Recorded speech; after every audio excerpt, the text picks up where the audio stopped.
Welcome to Light in the Shadow. I'm Dana Kenyon, and it's my aim to encourage, support, and equip women to live life under the shadow of God's wing. On this channel, I'll be bringing you videos of women who are doing just that. I hope their stories will help you find your path in His kingdom. Under His shadow is where we can walk in His protection, receive His provision, and rest in His care. Together, we will be light under the shadow of His wing. Welcome back to my interview with Deanna Holloway.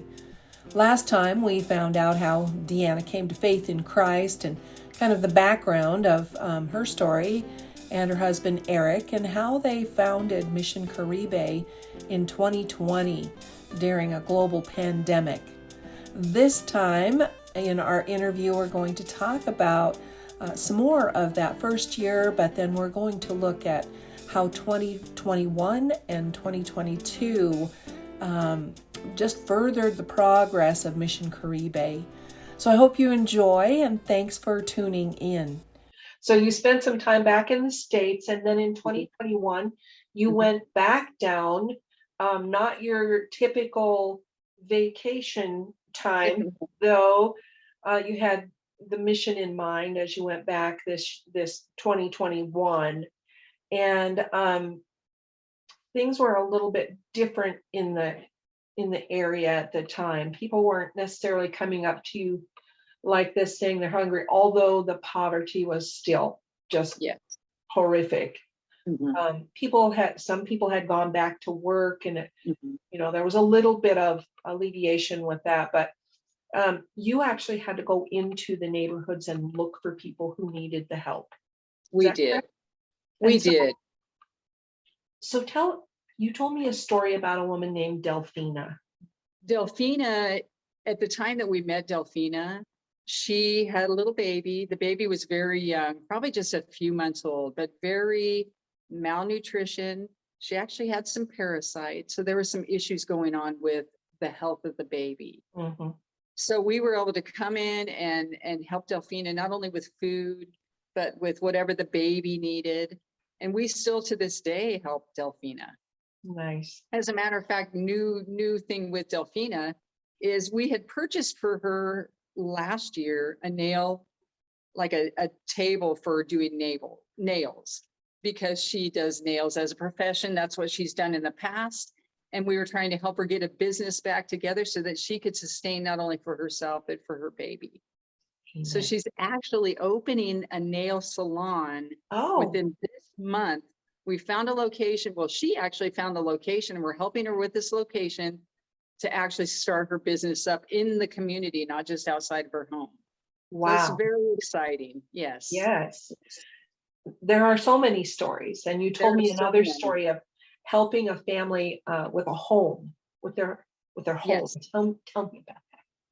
Well, when Eric was back in, if you can imagine the resorts and the beautiful beaches, and you drive back not even a mile, there is pure poverty, which is common in some of these foreign countries.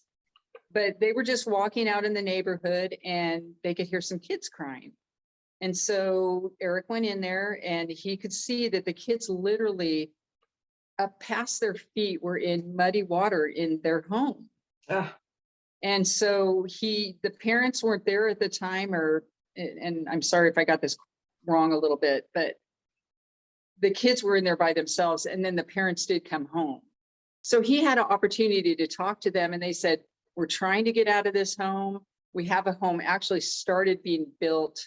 And if you think of a home, their home is like a 10 by 10, and it's literally just bricks, or it's made from like the steel siding where they just put it up and make a home. Yes. So they had a home, but it wasn't finished. I think even at that time, there wasn't a roof on it. So they'd have been in the same situation. So we were able to come in and give them the money that they needed to supply the materials, and they're living in that home now. Yes. Yes, they are. Yes, they are. And can I tell you something else? This is where God is just amazing to me. This particular father, he had been talking to one of the pastors in the community, and he had mentioned what the mission had done for him. And probably about 2 months ago, or maybe a little shorter time, a tree fell on him. Oh, So medically, he was in a really bad spot. He couldn't get out of bed. He had had one surgery, but he was failing. His health was failing. So the pastor, as Eric's been learning the pastors in the area, the pastor said, I know who you are, because this particular man had talked about a mission coming in and helping with the house. yeah. And he told us about him and that he was hurt. And Eric's been able to take him back to the hospital and the doctors probably 6 times, and he's getting better. Amen. Yeah. Isn't that cool though, to hear that this guy last year, that we were able to help, he had a need again and we were able to help him. I just think that's so cool, Yeah. God never takes his eye off of anybody, No. and he's so good. At this point, you actually have available some sponsorships for Americans to sponsor some Dominicans. Is this correct? That's correct. How does that work? Well, the first year that we did have the mission going, the majority of it was funds from us. But we did have some family and friends that Eric was able to set up a PayPal account, and they were able to give some donations. Well, now through the website, missioncaribe.org, we have a donation page that you can go in. It's through Cornerstone Payment Services. And you can actually assign, if you want to make a donation, to go to general funds, support a family. We eventually, I know God's got a plan for us to help some of these churches get finished. So there's different areas that you can put your donation in, and we set all the money aside depending on how you want that donation spent, so that we can put it where you want it to go, if that makes sense. Yes, absolutely. Yes. That's great. That's great. Yeah. So you and Eric are not the only ones working in this mission, in this ministry. Would you tell us about some of the people who are volunteering or are working with the mission? Yes. When we first started the mission and we established the board of directors, so it's myself and Eric. Joan and Felipe are realtors here in the Dominican Republic, and they are on the board, as well as my sister, who is an accountant. So those are the board members. And then we've had several people help with the mission. Sammy, a gentleman, a Dominican down here, we met him the first year and he helped tremendously while we were gone. Sammy's no longer with us at this point, but we do have a gentleman named Roger, and he is a Haitian gentleman, actually. Oh, he is. He's a young man that's been brought up in Haiti. Well, he was raised in Haiti and then became an orphan and was brought to the Dominican. It's quite a story. I could probably spend a lot of time on this, but I'm not going to. But Roger right now knows a lot of the people here in the churches in our community that he's been able to help us in the last couple of weeks, just really get connected with some of the pastors in the area. But the funny thing is, well, not funny, because again, God has a plan, right? Word of mouth is everything. There's so many people now that know about the mission, and they're down here, and though they may not donate to the mission, they've actually brought food and clothing and maybe a mattress to somebody we've been supporting, and actually brought it to them. Oh, wow. So, yeah. Indeed. Okay, Yes. so 2020, your Yes. emphasis in 2020 was giving.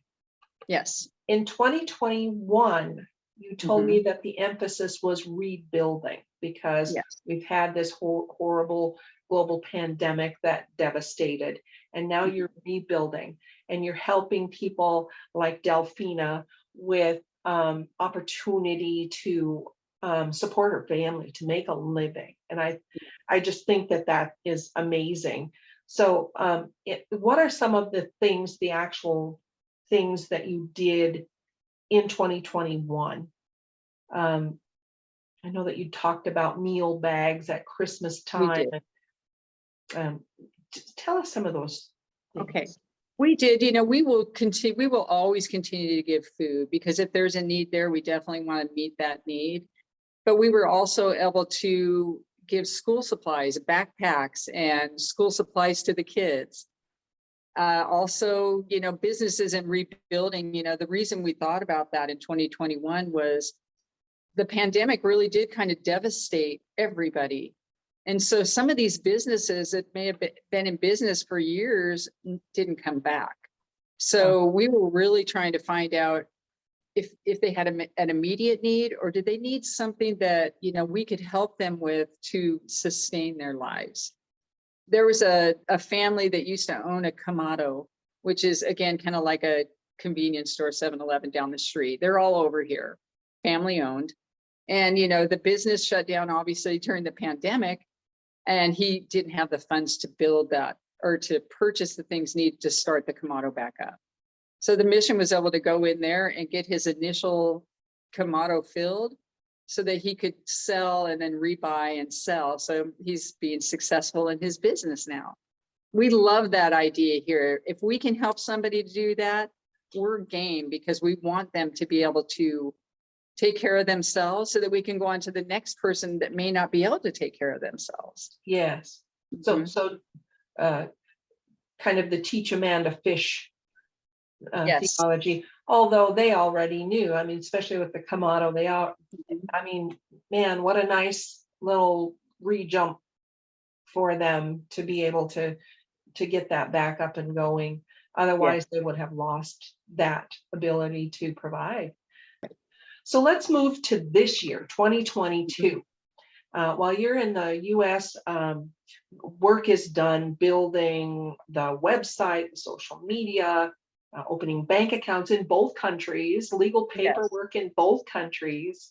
And so you told me a little while ago that you had just gotten your tax exempt status. Yes. When did that happen? That just happened. Gosh, we got here the 25th of January this year, and we got an email pretty much when we got down here that it was done. So for the States, that's a great thing. Now we're still waiting. It's been 2 years in the Dominican, and we still have not gotten that for here. But the majority of our donations are going to come from the United States. So it's critical that we have that in place. Yes. The one down here we need, because it's going to help us with the taxes. That would be huge. God's got his timing on that. And to be honest with you, the lawyer that's helping us is giving every bit of lawyer fees waived to help the mission. Oh, wow. So what would have cost thousands of dollars here, he's giving that to us because he wants to help the mission. So good. He's got his people everywhere. Yes. Tell us about you opened a building as well this year, correct? We did. Okay. And so what does the day-to-day operation of Mission Caribe look like? All right. So, Eric and I really had a discussion when we were back in the United States. What are we going to do differently this year as we're coming? And if you think about, since I'm from Colorado, if you think about the Denver Rescue Mission or other outreach missions, or, where people know if they need something, they can go to the Denver Rescue Mission if they need a place to stay, or if they just need a hot meal. We really felt like we're a world community down here. It's not just us Americans, tourists, as tourists down here. You've got people from all the other countries, and they're all in this little area where we're at. So we thought if we could have a building that said Mission Caribe, and people got accustomed to seeing that there's a mission down here, not only for the people in need, but for the people that are coming from the other countries to enjoy their vacation or to live down here during the winter months. We want them to know about the need in this country and that they can be a part of that. And that it's a Christian organization. And for the building, we just opened it February 19th. Okay. So it's about 250 square feet. And we are open Monday through Friday from 9 a.m. to 1 p.m. and 3 p.m. to 7 p.m., as well as Saturday from 9 to noon. And the reason that we want to make sure that we have the hours that are, convenient for the people here, we want people to know if they need something, or if they just need a place to sit and cool down for a minute, Oh, or just want to talk or get a Bible, that there's going to be somebody in the mission for them. yes. Or again, food, medicine, whatever they may need. We want to Yes. be there. You talked about the discrepancy between Americans and their the availability of foods and even snacks and that kind of stuff. And you said that one of the things that you always have down there is some kind of like a protein bar or something Mhm. like that you can give them if they come in there and they're Yes. hungry, just to be able to give them a little snack. Mhm. We don't think about that so much in the US because food's so readily available for us, It but is. down there it's not like that. So it's another ministry that the mission can provide and just show the love of Christ with a protein bar.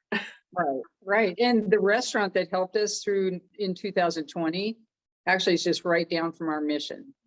That I think is cool too. I think that's God. So again, if people come in and they're hungry, we just take them right down there and say, let's get you a meal.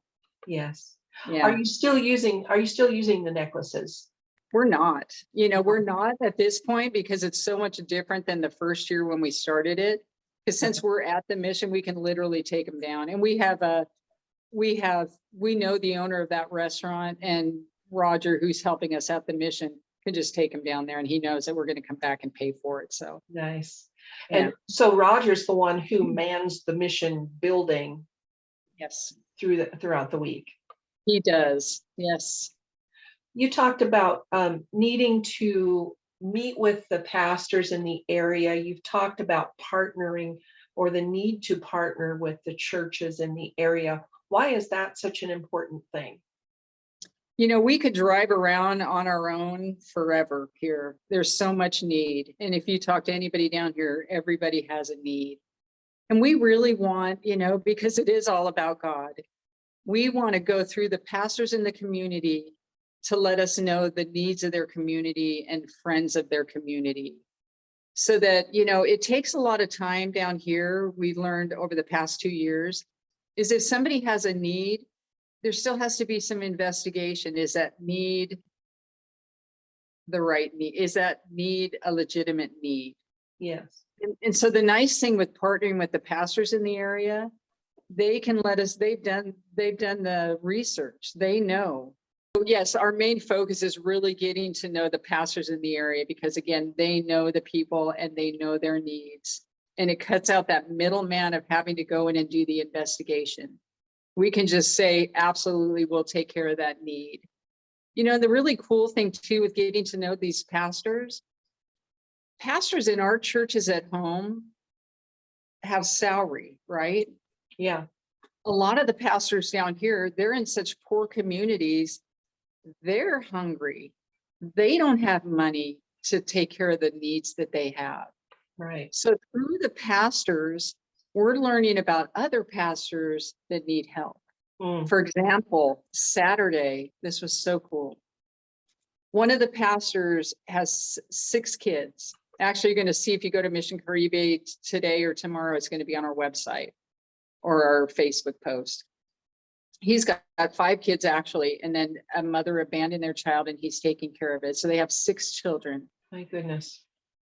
That's his job. He's a pastor. He's taking care of the needs of his congregation. So we found that he needed food. So we were able to take some food to him and his family. And we sat down and talked with this family and got to see the kids. And it was just, those type of things are life-changing for me. And now it makes me want to cry because here they are in a place, they're helping people know about God. What a privilege it is for us to help the people that are helping people know about God. Yes. Yeah. God's people are everywhere, like I said before. They are. Yes. And whether they're the people who are helping you or you are the people who are helping them, it's all intertwined. And I love watching this through your eyes. I love this. I love watching it through your eyes. So Deanna, we talked about the emphasis for Mhm. 2020 being giving.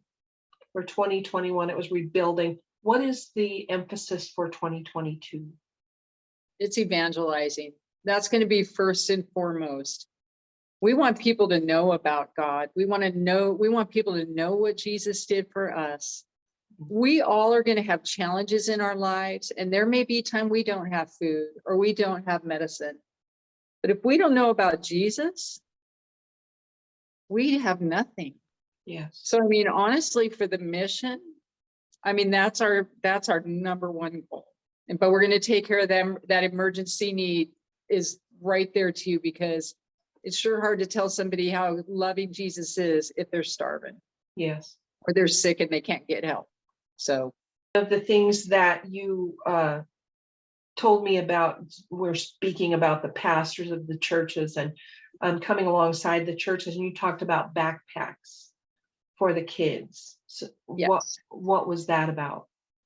So, one thing in the Dominican Republic is school is not everybody can go to school, or not everybody has access to school.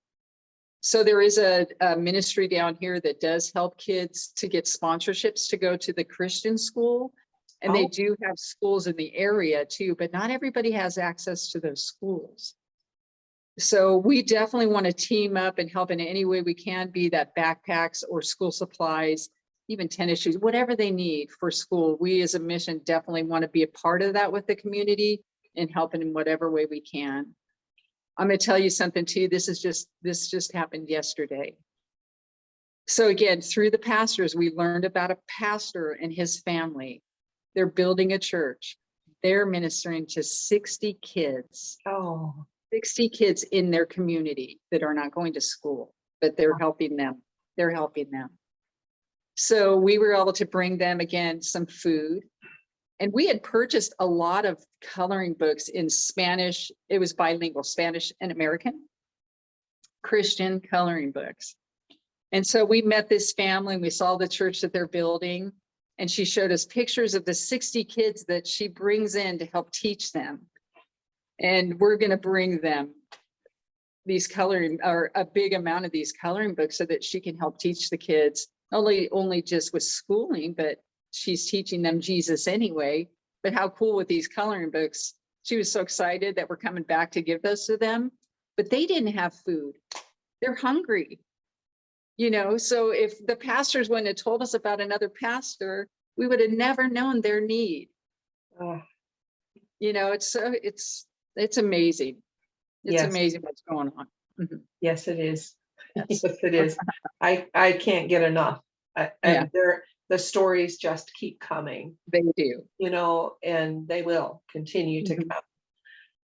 So not only are you partnering with the pastors of the churches and that kind of stuff, but you have a heart, you and Eric have a heart for discipleship as well. So this year in 2022, how are you pouring into that desire to disciple other people? Well, since we do have the mission now, every Tuesday night, Eric is holding a men's Bible study. So it can be for anybody that wants to come in, that we've known that live down in that area. And, people in the community, he's led a lot of people to Christ. And as a matter of fact, he's baptized a few out in the ocean. Oh, nice. So, yeah. So Tuesday night, he's available for a men's Bible study. And this, again, is where we're working with the pastors in the church. We're establishing now, because we're going to be leaving to go back to the United States in about a month. We want to make sure that the Bible study continues whether we're here or not. Yeah. So this is where the pastors come into place. Some of these pastors that we're helping right now are like, I'll be there. I'll be there on Tuesday night. I'll lead this night, or I'll lead this night. I mean, so whether we're here or not, the mission building is so important, because the ministry continues on through their own people here in the Dominican Republic. This has nothing to do with us as Americans. We wanted the Dominicans from the beginning to have this part in their country, to share Jesus and to be able to give.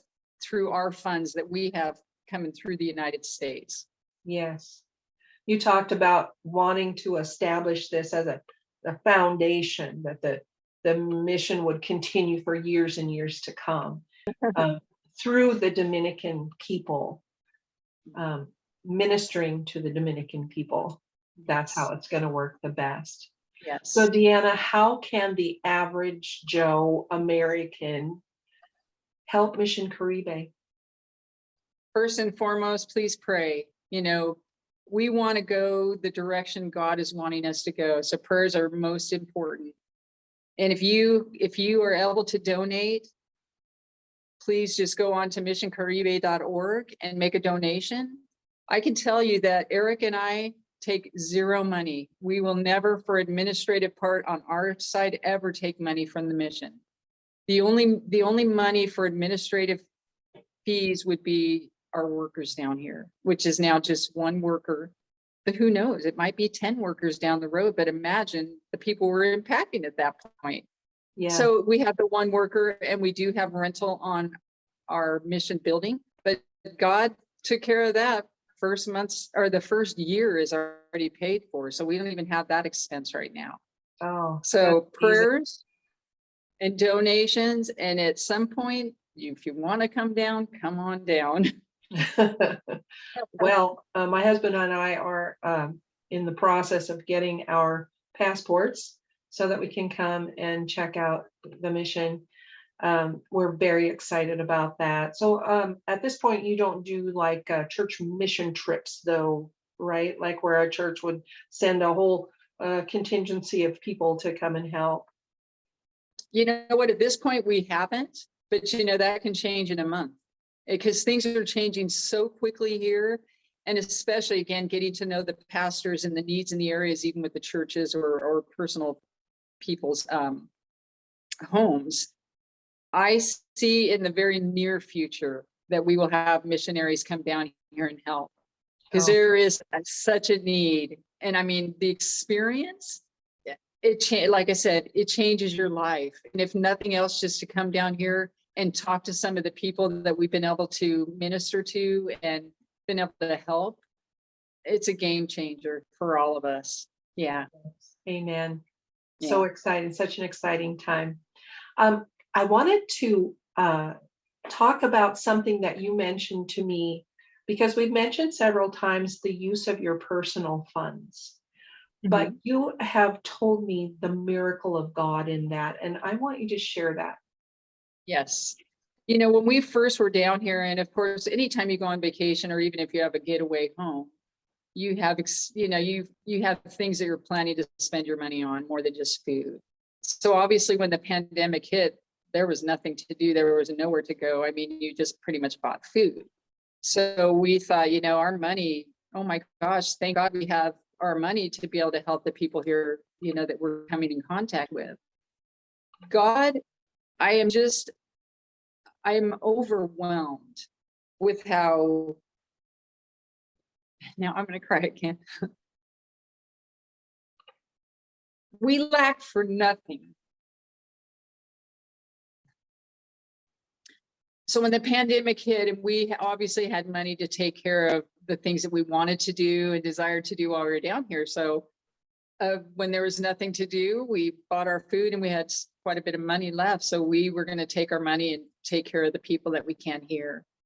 But, you know, God has provided for us to the point that we lack nothing. We lack nothing. And we have been able to give so much to the mission of our personal finances that you'd never know we did. I mean, God is such a good God, and he took care of it. And I know he will take care of it going forward, whether it's building a big church or buying a meal for somebody that needs a meal. So. Amen. I love that. So along those lines, you know, we have heard a lot about Mission Caribe and the way that you are ministering to other people. But I want to hear a little bit about the personal transformation that's happened in Deanna. Well, definitely a lot has changed because I'll never forget where I was when Eric said he wanted to start this mission. We were swimming in the swimming pool here at the condo. And I can't even tell you what I was feeling. I was really struggling. I was almost angry. Not that I didn't want to help, because I definitely wanted to help. It was just the selfish side of me that says, that it's going to be a lot of work, basically, right? And so I struggled with that for, several weeks when we first started helping people out. And I really felt like God just said to me, I'm taking Eric. Are you coming? And you know what? I'm coming. Oh, amen. I'm coming, because it's good. It's not, we have so much. And I mean, God is just showing us through the things that are happening down here, how real he is, I guess, Mm, yeah. And so, I mean, it's totally changed my life. I can see it. I Yeah. can see it. I know that first year in 2020, you had kind of a faltering faith, and yet you were pushing forward. You were still moving forward. But there was this faltering kind of, I'm gonna, but I don't want to, but I'm gonna, but I don't want to. Last year you had this excited faith. It's like, look what God's doing. You're excited. And now I just see this joy in you, just this confidence and this joy that God's got this. It's his thing, and he's doing what he's doing. And it's not, like you said, it's not about Deanna and Eric. It's Right. about God and Jesus and what he's doing in the hearts of the people that you are working with. And he's going to continue to do. Yes. And it's funny because Eric did a lot of this on his own. And I do the books. I am the bookkeeper, and I make sure every penny's accounted for. But he was out the one being more out in the field. Not anymore. I'm going. Amen. Because he, like he said to me, he said, isn't this cool that you get to see the blessing? Because I'd hear about it from him, but I'm going now. I'm going to go out to that family. I'm going to meet those kids. I'm going to see the end result of what God's doing, or the beginning, I should say, for people, Yeah. So blessing after blessing. Yes. Blessing upon blessing, my sister. I'm so happy Yes. for you. What a fun conversation we've had today, Deanna. I did want to ask you a question, though. I was kind of curious. So when you guys go back to the United States, Mission Caribe doesn't just stop. It just keeps going. How does that happen? Well, I'll tell you, when we leave here, I'll tell you, since the beginning of the pandemic and we left, we've had some amazing people that we've met down here. And I really, more than anything, want to say thank you to Joan and Sammy. We have been able to leave and entrust them with the mission to take care of the people that we continue to support and find new people that are in need. Sammy himself was out investigating potential people here in the Dominican that were needing help. So we always have to do an investigation to see what the need is and what we can do to help. So Sammy would take care of going out, doing the investigation, getting back with us and letting us know, hey, this is what's going on, and this is how much money we need to take care of this particular person or family. Wow. So it's great. We were able to send the money down. He would take that money, take care of those people, send pictures to us, give receipts to us through Joan. Joan spent a lot of time the first 2 years sending me back and forth receipts so that we could keep the books in order. Oh, nice. So I just, from the bottom of Eric and my heart, we couldn't have done it without Joan and Sammy while we were gone. Oh, that's fantastic. Yes. And then this year we do have Roger, who will be taking care of the needs, as well as probably 5 other pastors that we've met that are going to help us at Mission Caribe to make sure that we can continue helping as many people as possible. Oh, that's fantastic. It's growing. It's growing. We're busy every day. Yeah. you planted seeds a couple years ago, and you're seeing some fruit from that. So that's We really definitely cool. are. So is there anybody else that you want to give a shout out to and say thank you to? Absolutely. You know, friends and family have been the driving force of not only prayers for the mission, but the donations. If we didn't have the friends and family members that we do donating to Mission Caribe, they're getting the blessing because there's so many people that their donation and prayers have helped since we started in 2020. And then a special shout out to my sister Cheryl. Ooh. She has had phone call from me, just asking questions to make sure that I'm completing the books correctly and accurately. She is definitely donating her time as well as donating to the mission. And, you know, I couldn't do that side of the business without her. So thank you, Cheryl, so much. I mean, I could go on and on. People that I didn't even, you know, that saw Facebook posts of friends that I haven't, kind of like you and I, how we connected.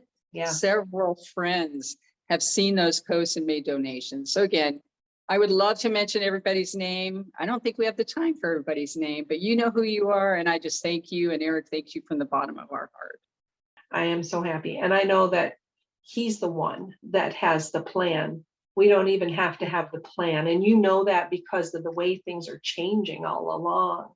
You know, it's his plan and he's going to do what he's going to do. And you guys are just kind of along for the ride. Right, exactly. Yes. So I am so grateful for the opportunity to have walked alongside you through this. I am so thankful for the way that he's working in you personally, my friend, because I love you. And for the fact that you took time out to share your story today. I'm so grateful for that too. So thank you for that. I pray for prayer warriors, for Mission Caribe, for your family, for the whole 9 yards. I pray for donors. I pray that people will hear the story and be inspired to donate, to give of their finances and of their time to come and see and help and be a part. I pray for the Dominicans to be engaged in this mission, for the pastors that will step forward and help while you're in the States. And I pray for them to really be the heart and soul. I mean, Jesus, obviously, but the Dominicans themselves to take ownership of this and run with it. I pray. And I thank you for just for being so open and honest with us today and for taking time to do this. Thank you. Thank you. I appreciate your time and your ministry. I mean, we couldn't have our ministries without ministries like yours too, you know. I hope that it does put Mission Caribe out there so people will have an opportunity to help and serve. Thank you. So God bless you, my sister. Thank you. Love you. Love you. Thanks for watching this episode of Light in the Shadow with Deanna Holloway. This episode was filmed back in the spring, and so things are not quite as fresh as you might think they are. So give us some grace on that. But I do hope that you enjoyed hearing this story of Deanna and Eric Holloway and how they founded Mission Caribe back in 2020. If you feel led to give, I've put the information on the screen as far as how you can get to their website and their Facebook page. I challenge you to go to their Facebook page and look at some of the things that they've done for the people in the Dominican Republic. It truly is amazing, and it's an act of God. So thank you once again for watching, and God bless. Thanks for watching today's episode of Light in the Shadow. Be sure to subscribe to this channel so that you can watch future videos. God bless.